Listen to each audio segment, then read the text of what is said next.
Bismillahirrahmanirrahim. Wa anhu qala sami'tu Rasulullah sallallahu alaihi wasallam yaqul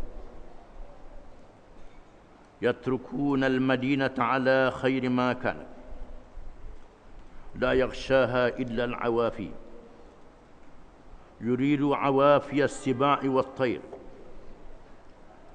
wa akhiru man yuhsharu ra'iyani min Muzainah yuridani al-madinata yan'iqani bighanamihima fayajidaniha wuhushan hatta idza balagha thaniyatal wada' kharru ala wujuhihima muttafaqun alaih. Maksudnya daripadanya, yakni pada Abi Hurairah radhiyallahu an, katanya aku telah mendengar Rasulullah sallallahu alaihi wasallam bersabda, mereka, yakni orang ramai, meninggalkan Madinah dalam keadaan yang baik daripada sebelumnya, sehingga tidaklah meninggalkan Madinah itu malaikat binatang-binatang buas ataupun yang melindungkan diri daripada binatang buas.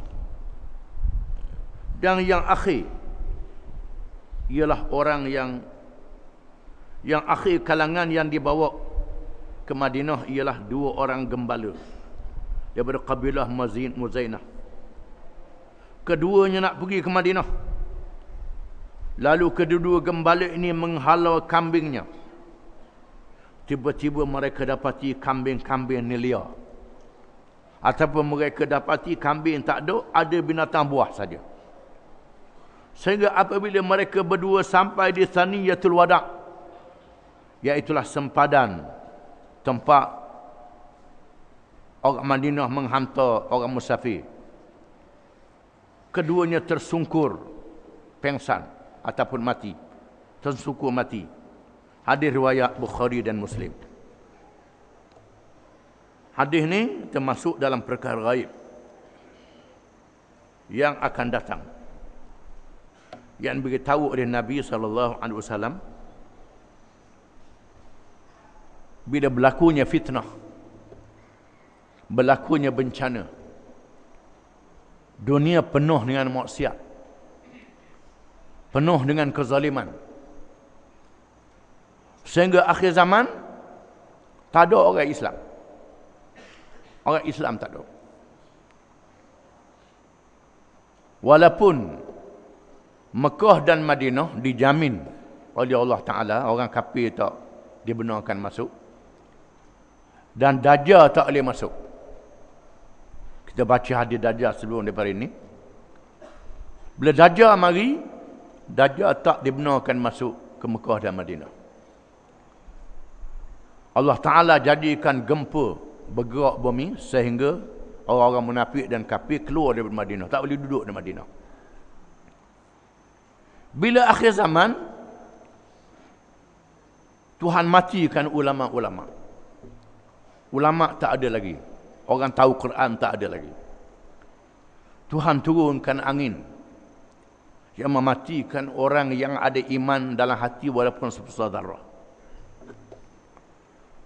Walaupun orang tu sembunyi dalam gua ataupun dalam batu yang ditutup kemas, kalau dia hidup lagi, nescaya angin akan masuk dalam batu tu cari dia, matikan, sehingga dunia tak ada orang beriman langsung.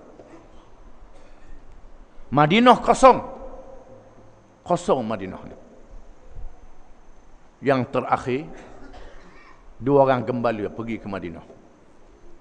Bila Madinah kosong, Madinah dimasuki oleh binatang-binatang buas ataupun binatang ternak yang lari daripada binatang buas. Ada ulama yang menafsirkan begitu. Binatang buas, itu tafsiran yang lebih jelas. Lalu dua orang gembala daripada kabilah Muzainah elok kambing nak masuk ke Madinah. Bila sampai ke Madinah, mereka elok kambing. Satu riwayat, kambing ni jadi liar. Tak ikut tuan dia dah. Jadi binatang liar kambing ni.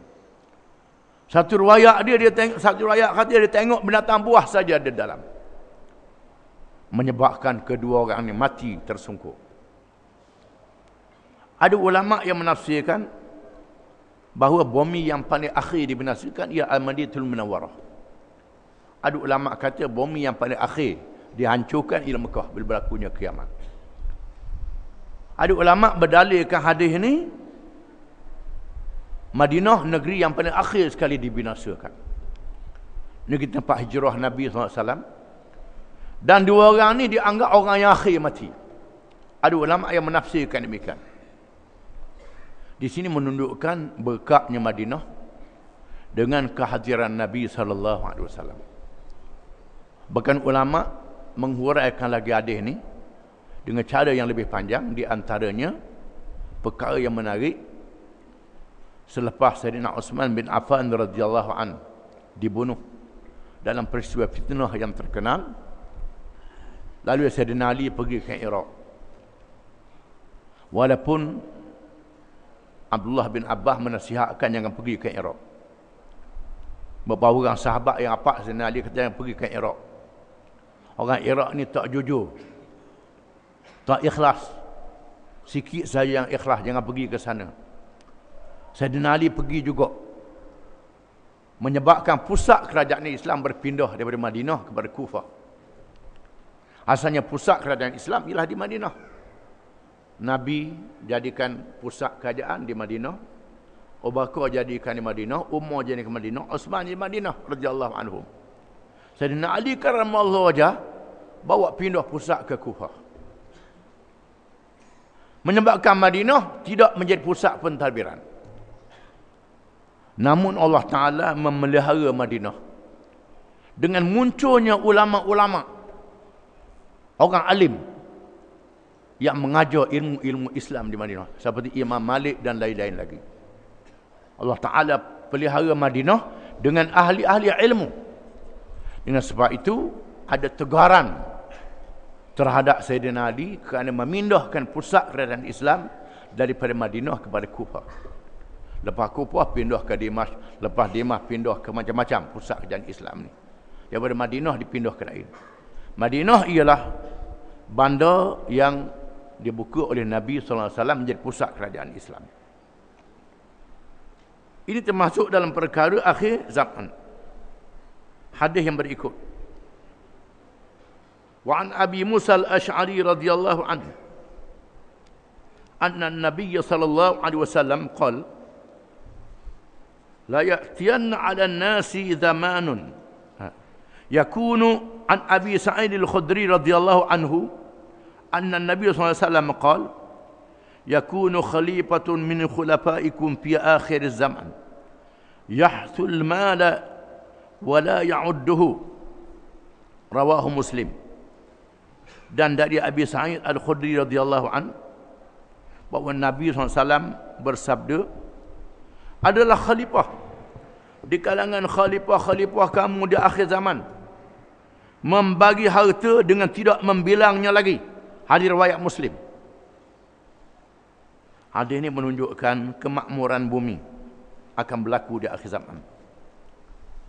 Di antaranya ialah yang disebut bila Nabi Isa alaihi salam turun mengiringi Imam Mahdi dan Nabi Isa bunuh Dajjal.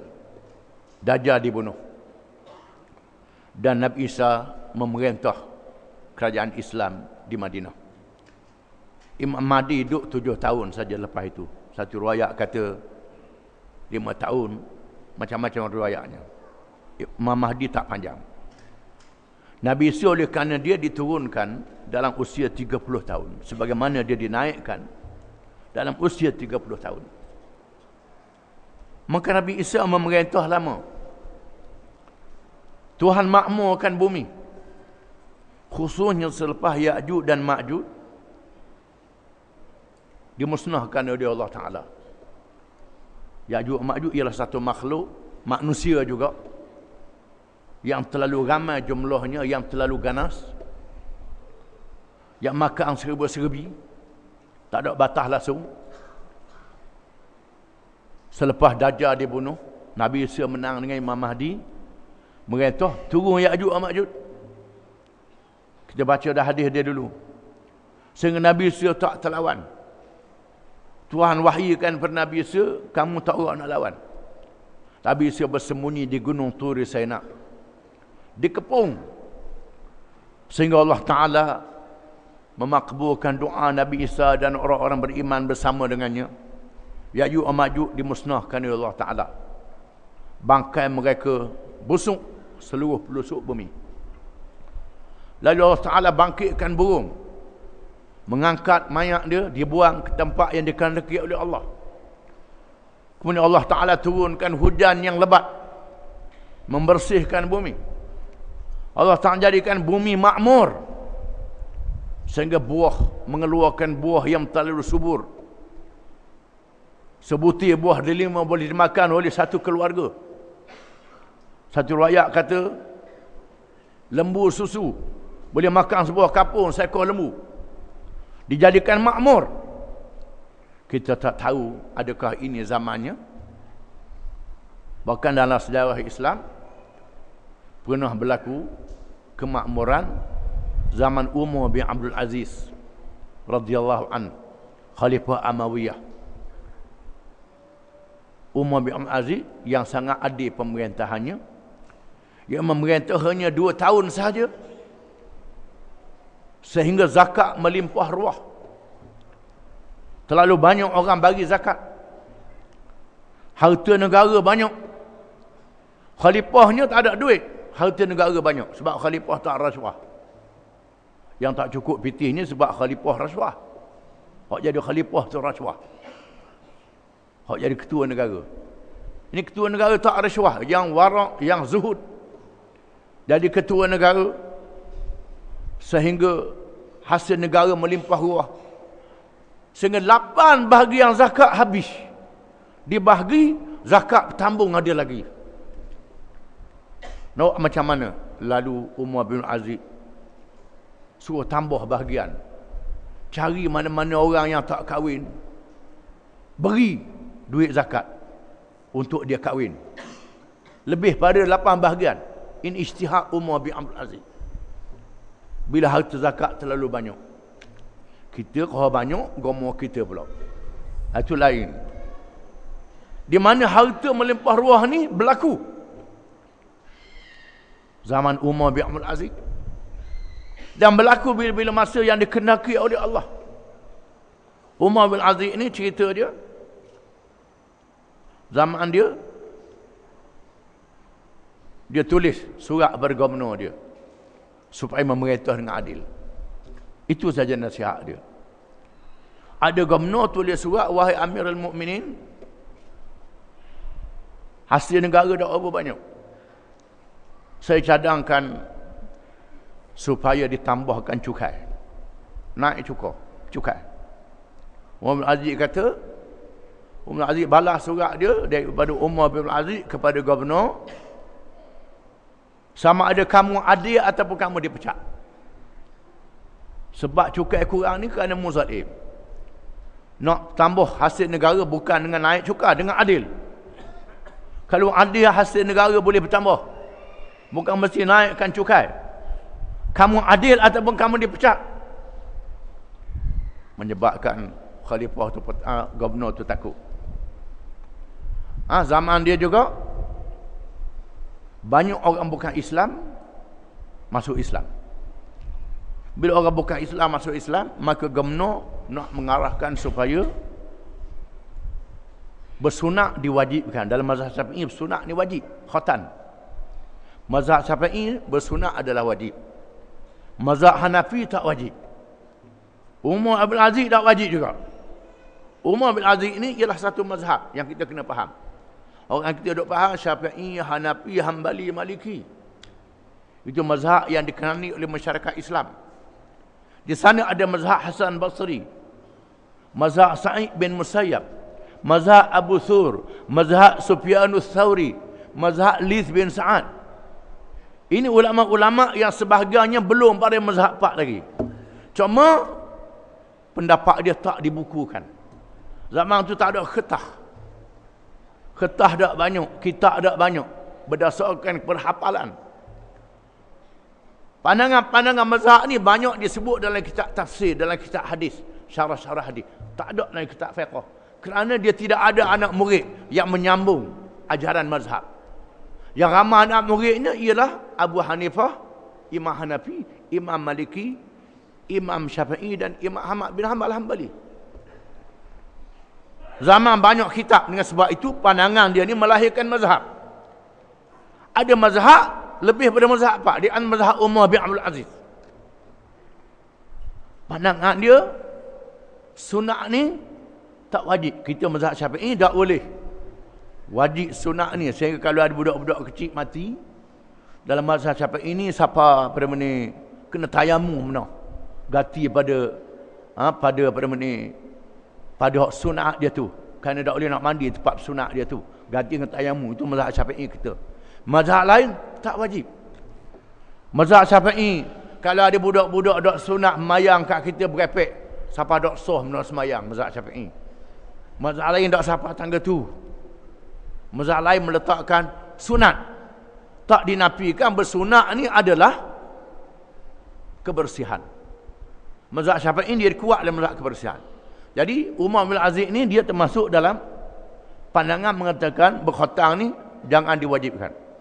Lalu gubernur dia nak mewajibkan orang masuk Islam kena sunat belaka. Pasal bila ramai orang masuk Islam, cukai jadi kurang, dia kata. Jadi kurang cukai. Kerana orang kafir masuk Islam bayar zakat. Zakat tidak sebanyak cukai di sini, kata dia. Dia susah orang masuk Islam pula. Umar Aziz tulis surat, innama ba'atallahu Muhammadan da'iyan walam yab'athu khatinan. Allah Ta'ala utuh Nabi Muhammad menjadi pendakwah untuk ajak orang masuk Islam. Bukan Tuhan utuh jadi Muhammad jadi Tok Muding. Surat dia. Kalau Nabi Muhammad jadi Tok Muding, boleh paksa orang sunat. Tuhan utuh Nabi Muhammad menjadi dakwah orang, ajak orang masuk Islam. Bila orang masuk Islam jangan rusing. Nak paksa orang sunat. Mana boleh? Kita orang mazhab Syafi'i tak boleh. Wajib sunat ni. Sehingga kalau ada orang masuk Islam, kena sunat dulu, semayang kediang. Pelik sungguh. Siapa pasal sunat hak wajib dulu pada semayang. Patutnya semayang wajib dulu lagi. Semayang ni tak ada khilaf ulama. Semua ulama ni kata wajib dengan Quran hadis. Sunat ni khilaf ulama. Kita bahas hak sunat wajib dulu. Lagi tak sunat tak boleh semayang. Ni berat ni. Itu kena faham sikit bab ni. Bila ada orang masuk Islam, suruh dia semayang dulu, tak usah terus sunat lah, ajak dia semayang dulu. Dia tak erti baca Fatihah pun biar dia ikut saja. Tu imam, ajak dia semayang jemaah. Sunat suka kediang. Tak apalah, semayang ni hak dulu.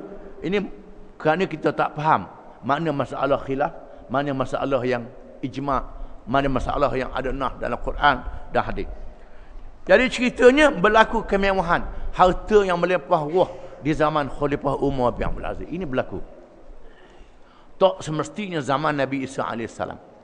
Dia boleh berlaku bila negeri jadi makmur, pemerintahan adil, maka harta negara terlalu banyak. Sehingga kerajaan bagi duit pada rakyat pakai cekok aja, tak pakai bilang. Cekok, ambil peti beri, tak tahu apa-apa, banyak sangat peti. Ini akan berlaku, Nabi kata akan berlaku di akhir zaman, di mana khalifah, ketua negara, kerajaan membahagikan duit pada rakyat dengan tak bilang. Bila orang nak berok bagi tak bilang apa-apa, kerana banyak sangat harta negara. Di sini menunjukkan bahawa Allah Ta'ala boleh beri kemewahan ni. Jangan duduk takut kalau meretah dengan Islam, sudahlah jadi basaklah kita. Kalau kapal terbang mah tak jual arak, pelacur tak naik lah kapal terbang mah.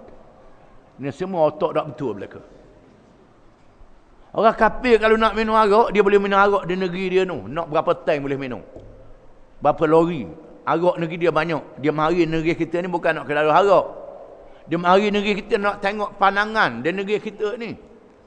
Ini duk besar ke arak. Kalau tak ada arak, tak marilah ke negeri kita. Ini semua pandangan-pandangan jahiliah belaka. Kita kena sedar, bila Islam memerintah adil, negeri jadi makmur, sehingga orang kafir mari datang ke negeri Islam, berniaga dengan Islam, dapat untung banyak. Bahkan Tuhan suruh kita buka pintu ke orang kafir mari. Firman Allah Ta'ala, wa in ahadun minal musyrikin istajaraka fa'ajirhu hatta yasma'a kalam Allah.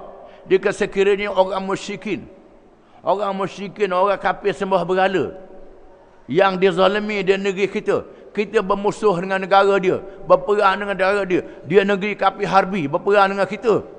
Tiba-tiba ada rakyat dia nak mari negeri kita, beri dia masuk, Tuhan kata. Beri dia masuk, supaya orang kafir tengok apa dia Islam. Bahkan berlaku dalam sejarah Islam, bila negeri Islam ni makmur, orang kafir mari dengan sendiri. Dia balik ke negeri dia, dia tengok, oh negeri Islam ni bagus, aman molek. Ni mari negeri kita, dah oleh banyak orang curi sangat, dia tu. Banyak perampok sangat. Piti hilang, nyerapok, kena bunuh. Orang kafir pun naik gerung. Kerana kita tak boleh nak tunjuk contoh yang baik. Ini puncanya. Bila Islam dilaksanakan, maka berlaku kemakmuran sehingga harta negara melimpah ruah. Walau anna ahlal qura amanu wattaqau la fatahna alaihim barakatin minas sama'i wal ard walakin kadzabu. Dan kalau sekiranya penduduk negeri itu beriman dan bertakwa, nescaya kami akan bukakan kepada mereka berkat yang turun dari langit dan keluar dari bumi, tetapi mereka membohongi, mereka tak percaya. Nabi sebut di sini akan berlaku di akhir zaman, ada khalifah yang terlalu melimpah ruah harta dia sehingga beri dengan tidak membilangnya lagi. Hadis yang ke-18. Wa an Abi Musa al-Asy'ari radhiyallahu anhu anna an-nabiy sallallahu alaihi wasallam qala la ya'tiyan 'ala an-nasi zamanun yatufu ar-rajulu fihi bis-sadaqati min adh-dhahabi fala yajidu ahadan ya'khudhuha minhu wa yura ar-rajulu al-wahidu yatba'uhu 40 imra'atan yaludna bihi min qillati ar-rijali wa kasrati an-nisa, rawahu Muslim. Dan dari Abi Musa al-Asy'ari radhiyallahu an, bahawa Nabi SAW bersabda, akan tiba kepada manusia masa sehingga ada orang yang membawa sedekah daripada emas, tak ada seorang pun yang nak menerimanya. Dan dilihat seorang lelaki diikuti oleh 40 orang perempuan yang mengelilinginya, kerana sedikit lelaki dan banyaknya perempuan. Hadis riwayat Muslim. Ini juga termasuk di antara tanda akhir zaman. Di antaranya ialah apabila harta melimpah ruah sehingga tak ada orang nak minta sedekah. Kita nak beri sedekah, tak ada orang nak terima, payah. Orang senang belaka. Akan tiba masa yang begitu rupa. Akan ada masa. Oleh kerana itu, cara ada orang minta sedekah ni kena beri sedekah lah. Jangan nanti tak ada orang minta sedekah baru nak beri sedekah. Tak boleh nak buat kebajikan lagi. Walaupun minta sedekah ni satu amalan yang tak disuruh oleh Islam dan dilarang. Jangan minta sedekah. Kita kena kerja sendiri kerana maruah diri. Disebut dalam hadis, kalau orang tu dia sihat, dia segar, dia boleh buat kerja minta sedekah juga, Tuhan luruhkan muka dia daripada mahsyar. Lagi muka dia luruh kerana dia tak ada maruah hari kiamat kelak. Walaupun demikian, kalau ada orang minta sedekah, kita kena beri sedekah, kita dapat pahala. Beri sedekah ni boleh pahala. Dan di sana ada orang yang terpaksa minta sedekah. Yang terpaksa minta sedekah. Dan di sana ada orang yang dia tak minta sedekah, yang patut kita kena beri pada dia. Ini yang lebih utama lagi. Ini disebut dalam Quran. Yang patut kita beri sedekah kepada dia. Terutamanya mereka yang menyebarkan Islam, yang menegakkan Islam, yang mengajar agama, menerangkan agama, menyampaikan ajaran Allah, sehingga dia tidak ada masa yang cukup untuk mencari harta. Ada orang ni dalam keadaan yang fakir, yang susah, dia tak minta sedekah, dia sangat susah, dia malu nak minta sedekah. Ini yang lebih utama.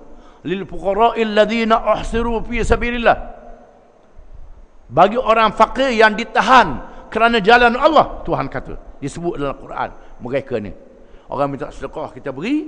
Orang tak minta sedekah yang layak kita beri juga. Yang ada maruah kita beri juga. Dan akan tiba masanya tak ada dah orang nak minta sedekah, senang belaka.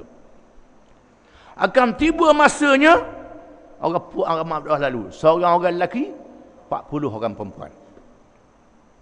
Mungkin berlakunya dengan sebab peperangan. Bila peperangan merebak, orang lelaki banyak mati di medan perang. Yang banyak hidupnya orang perempuan. Ataupun kelahiran orang perempuan terlalu ramai. Mengatasi jumlah orang lelaki. Boleh berlaku. Tetapi yang lebih ketaranya ialah peperangan. Peperangan membanyakkan orang lelaki mati. Menyebabkan orang perempuan ramai. Menyebabkan berlakunya kekacauan dalam masyarakat. Berlakunya maksiat yang membawa kepada kemusnahan pada alam. Ini termasuk di antara tanda-tanda akhir zaman. Wallahu alam. Cukup dah.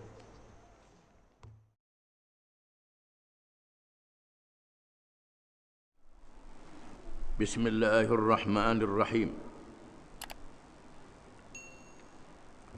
Wa an Abi Hurairah radhiyallahu anhu an Nabi sallallahu alaihi wasallam qala اشترى رجل من رجل عقارا فوجد الذي اشترى العقار في عقاره جرة فيها ذهب فقال له الذي اشترى العقار خذ ذهبك إنما اشتريت منك الأرض ولم أشتري الذهب وقال الذي له الأرض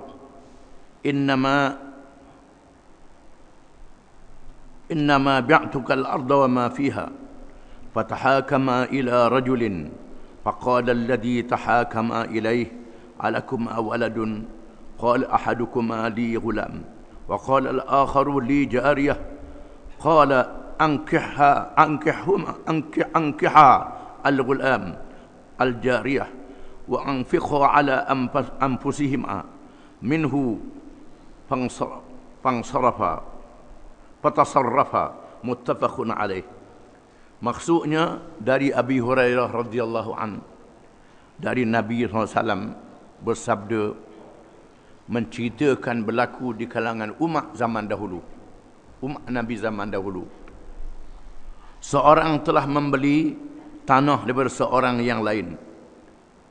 Lalu dia yang membeli tanah mendapati di dalam tanah itu ada tempayan yang berisi emas. Lalu berkatalah ia kepada yang menjual tanah. Lalu berkatalah yang membeli tanah itu kepada yang menjualnya, ambillah emasmu. Lalu berkata yang dibeli daripadanya tanah itu, yang membelinya, aku tidak membeli emas, aku membeli tanah sahaja. Ambillah, aku membeli tanah saja. Lalu keduanya berbalah. Berbalah tak boleh ambil emas. Lalu mereka mencari seorang menjadi hakim. Lalu yang menjadi hakim bertanya, adakah kamu ada anak? Yang seorang berkata, saya ada anak lelaki. Yang seorang berkata, saya ada anak perempuan. Kata yang menghakimkan, kahwinkan kedua-duanya, anak lelaki dan perempuan itu, dan belanjakan untuk keduanya. Lalu mereka mengendalikan urusan itu. Hadis riwayat Bukhari dan Muslim. Hadis ini menghuraikan makna waraq. Apa makna waraq? Selalu kita mengaji kitab tasawuf sebut waraq. Setengah orang kita waraq ni pegang wasbah, dak dengar wasbah je. Kalau ada orang kau acak bilang wasbah, jalan tunduk je, dak dari korang tu waraq. Nampak rajin je.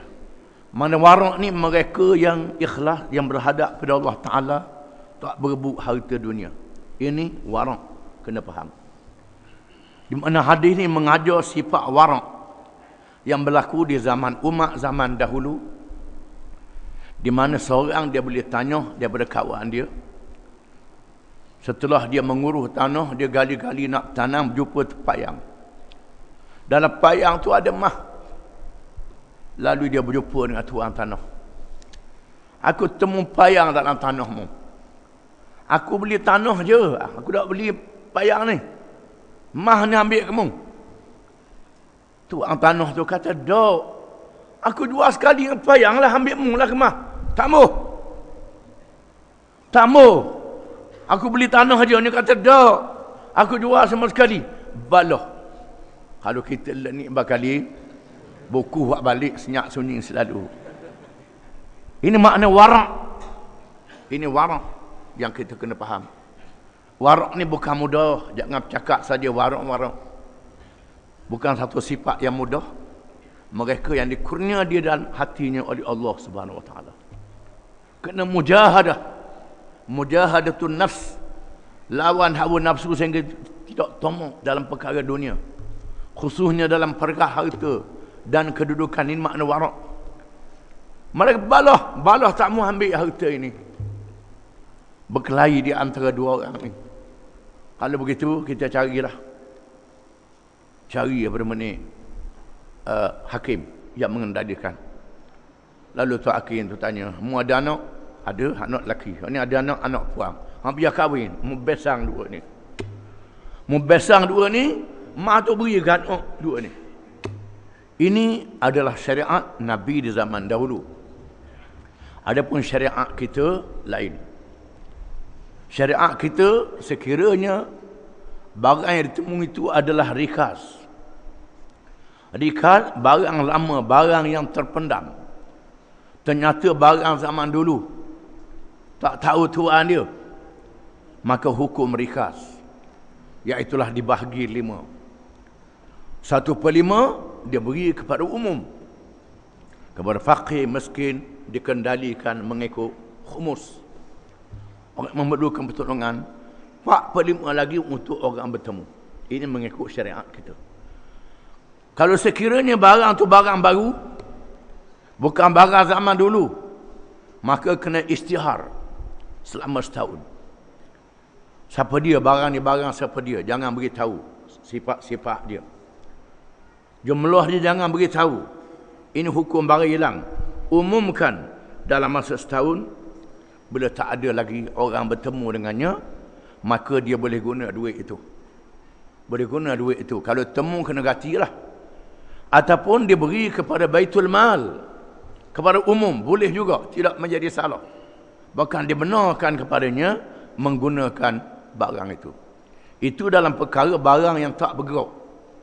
Adapun dalam barang yang bergerak, binatang ternakan, maka Nabi SAW menyatakan, kalau kamu berjumpa dengan kambing yang tidak ada tuan, kambing yang tak ada tuan, ayam kau kecil lagi, itik makin kecil lagi, kambing yang tak ada tuan, maka bila tak berjumpa tuan dia, sembelih, kamu boleh makan kambing, boleh guna barang-barang itu.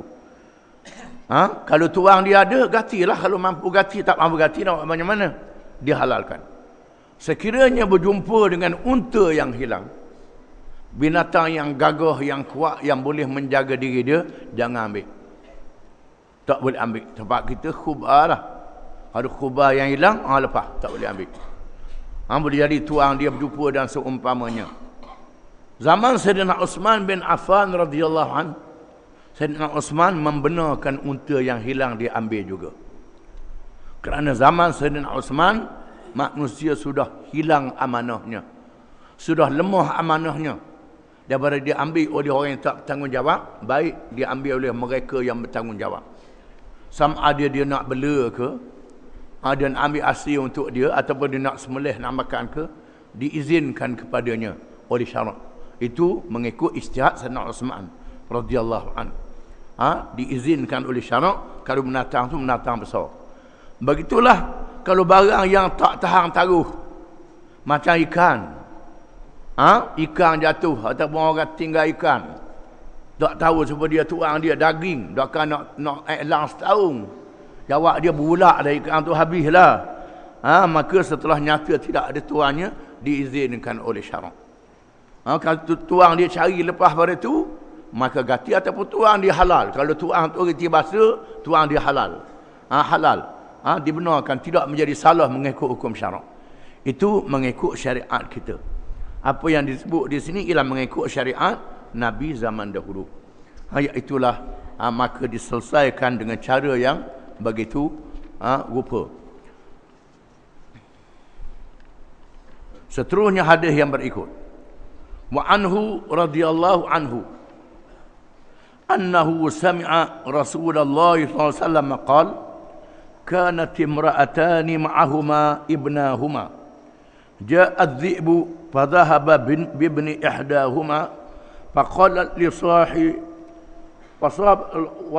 فقالت لصاحبتها إنما ذهب بابنك وقالت الأخرى إنما ذهب بابنك فتحاكم إلى داود صلى الله عليه وسلم فقضى به للكبرى فخرجتا على سليمان بن داود صلى الله عليه وسلم فأخبرتاه فقال ائتوني بالسكين أشقه بينهما فقالت الصغرى لا تفعل رحمك الله هو ابنها فقضى به للصغرى متفق عليه.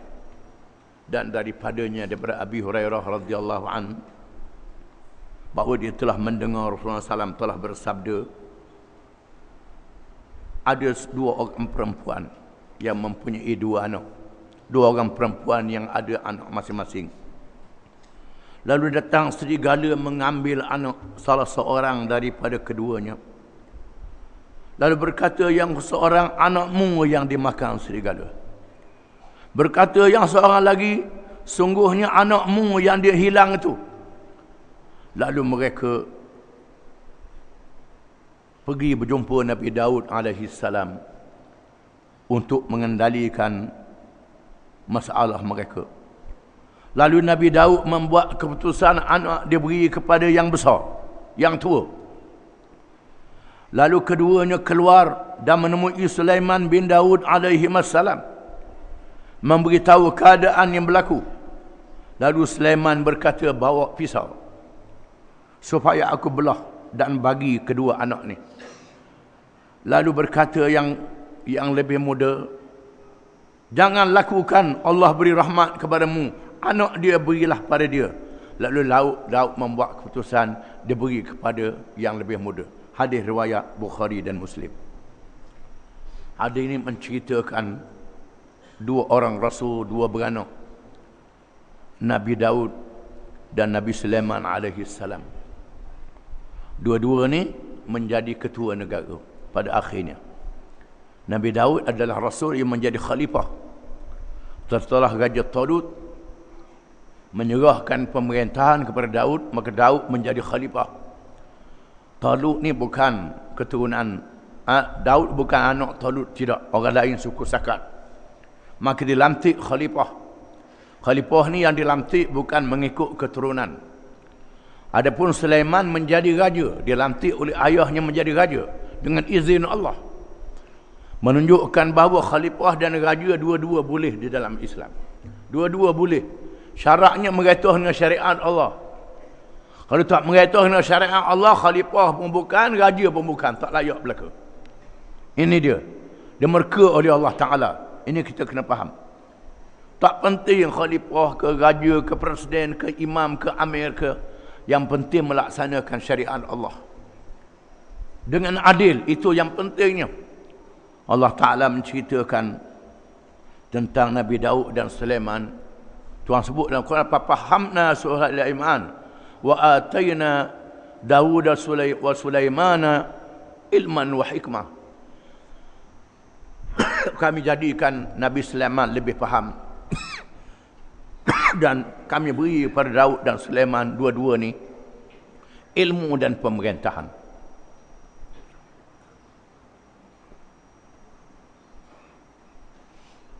Nabi Daud jadi ketua negara, Nabi Sulaiman jadi ketua negara. Tapi Tuhan kata anak dia Sulaiman lebih faham pada ayah dia. Dua-dua ni ada ilmu, tapi ketajaman Sulaiman lebih pada ayah dia Nabi Daud. Ini disebut dalam hadis, dua orang perempuan yang berbalah berkenaan dengan anak. Dua anak letak setapak, mari serigala takak. Hak ni mengaku anak dia, ni mengaku anak dia. Hak yang masih hidup lagi. Hak serigala takak tadi anakmu. Dia kata dak anakmu, badak. Beri kat Nabi Daud. Nabi Daud membuat keputusan menyerahkan anak kepada yang tua. Siapa dia tua? Umur berapa Nabi Daud beri kat yang lebih tua. Lalu kedua ni keluar dan cerita ke Nabi Sulaiman. Nabi Sulaiman tanya, apa benda ayah aku buat keputusan? Ayah buat keputusan serah ke hak tua. Sulaiman kata, buat pisah, aku nak hukum pula. Buat pisah, aku nak belah dua budak ni. Aku nak belah dua, bagi dua. Ambil mu separuh. Lalu yang lebih muda berkata, beri ke dia lah, kesian ke budak ni dah sebelah. Dah sebelah lah budak ni, mati dia. Beri ke dia lah. Lalu Sulaiman mengubah keputusan ayahnya, serah pada yang lebih muda. Kerana yang lebih muda ni ada sifat keibuan. Sifat kesian pada anak. Hak tua ni tak kesian, belah ke belah juga. Ini kebijaksanaan Nabi Sulaiman AS. Bahkan Quran mengisahkan antara gembala dengan pekebun. Yang gembala, kebun dia dimakan oleh binatang ternakan. Cara depan Nabi Sulaiman, depan Nabi Daud. Nabi Daud buat keputusan, mu kena ganti tanaman dia sekian banyak. Zaman dulu bukan mudah pitih. Lalu pergi kat Sulaiman, Nabi Sulaiman buat keputusan, mu tuan kebun kena ambil kambing dia jaga. Mu tuan kambing jaga kebun dia, pulih semula kebun ni. Nabi Sulaiman buat keputusan. Allah Ta'ala mengatakan, fahamna Sulaiman. Kami jadikan Sulaiman lebih faham. Di sini menunjukkan bahawa setiap hukum syarak kena ada fiqh. Fiqh dalam bahasa kita makna faham. Al-fiqhu makna al-fahmu. Fiqhus salah makna fiqh dalam bab semayang. Fiqhus zakah, fiqh dalam bab zakat. Fiqhul haj, fiqh dalam bab haji. Bukan saja tahu hukum, tapi faham hukum itu. Faham hukum itu. Kalau tak faham hukum, maka hukum mengikut tahu saja. Ikut tahu, tidak mengikut faham. Di sinilah Imam Syafi'i mengarang usulul fiqh. Imam Syafi'i mengarang kitab usulul fiqh. Imam Syafi'i adalah orang yang dia beri keistimewaan mencipta ilmu usul fiqh. Orang yang pertama mengarang usul fiqh ialah Imam Syafi'i. Kemudian ulama yang kemudian Asy-Syatibi dan lain-lain lagi mengarang ilmu maqasid syariah. Diambil daripada usul fiqh ni maqasid syariah, iaitulah tujuan hukum syarak. Apa tujuan hukum syarak? Diambil maqasidnya. Maqasid dalam perkara yang tidak ada nas, dalam perkara yang tidak jelas, dalam perkara yang tak ada nas, yang tak jelas, dilihat apa dia maqasidnya. Itu kena faham. Maqasid dia apa? Tujuan hukum itu apa? Tujuan hukum itu apa? Kita kena faham.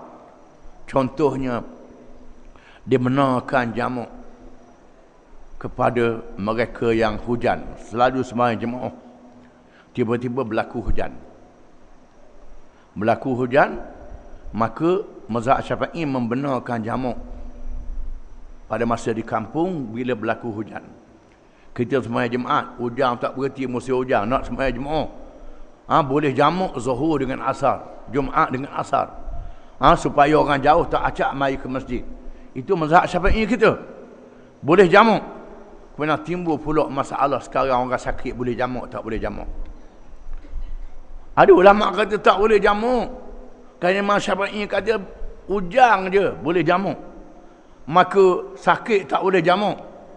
Tujuan jamaknya apa? Masyaqqah. Masyaqqah, al-masyaqqatu tajlibut taysir. Di mana kesulitan menarik kemudahan. Itu kaedah yang dibuat oleh dalam kaedah usul fiqh. Yang Syafi'i kena ambil kaedah dia. Oleh kerana masyaqqah hujan, mana teruk dengan masyaqqah orang sakit. Dua-dua ni. Sudah tentulah masyaqqah orang sakit lebih teruk lagi.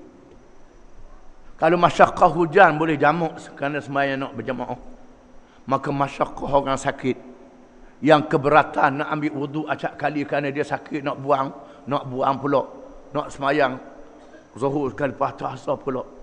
Berdasarkan maqasid syariah ini, maka dibolehkan jamak bagi orang sakit. Ini kita kena faham. Begitu juga umpamanya antara makmum dan imam, kena tahu intiqalat. Innama ju'ilal imamu liyu'tamma bih. Sesungguhnya jadikan imam itu untuk membolehkan makmum ikut dia. Maka timbullah masalah ada dinding pula. Ada dinding. Kalau ada dinding, tak nampak tu imam cokoh depan. Ataupun kita duduk di luar, tak nampak imam, tak nampak makmum yang melakukan tu. Ada pula ulama kata kena ada tangga boleh pergi kat atas imam. Kalau tak ada tangga tak lagi kat atas imam, tak lewat atas imam. Bahas masalah tu pula. Kalau pergi Mekah beratlah.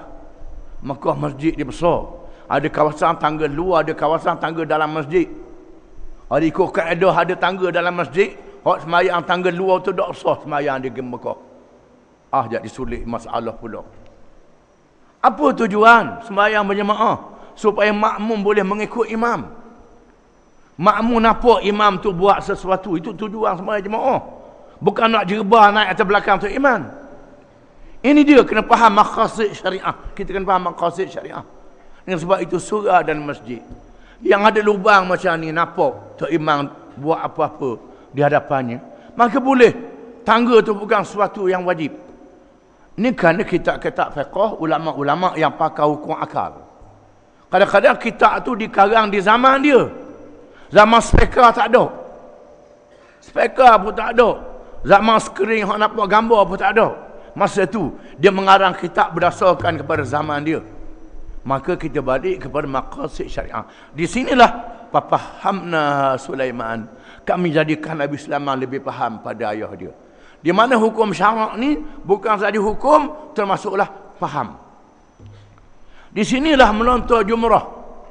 Orang pergi haji melontar jumrah. Ulama kata melontar jumrah ni cukup dengan batu besar jari.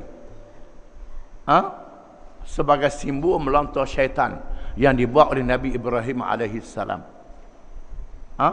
Pekong setan dengan batu besar keliking. Sebut Allahu Akbar. Yang besarnya bismillah Allahu Akbar. Bukan batu tu. Ni pergi melotong bahan batu besar lengan. Besar tu bahan telajak kena orang depan tu pula. Bahan ngeselipar tambah pula. Tu bukan melotong setan, jadi setan pula. Tu jadi. Ini kerana tidak faham masalah hukum. Di sinilah Tuhan kata fahamna Sulaiman, dan kami jadikan Nabi Sulaiman lebih faham. Nabi Sulaiman lebih faham. Di sini hukum ada ijtihad. Hukum-hukum yang tidak jelas memerlukan ijtihad para ulama. Wallahu a'lam.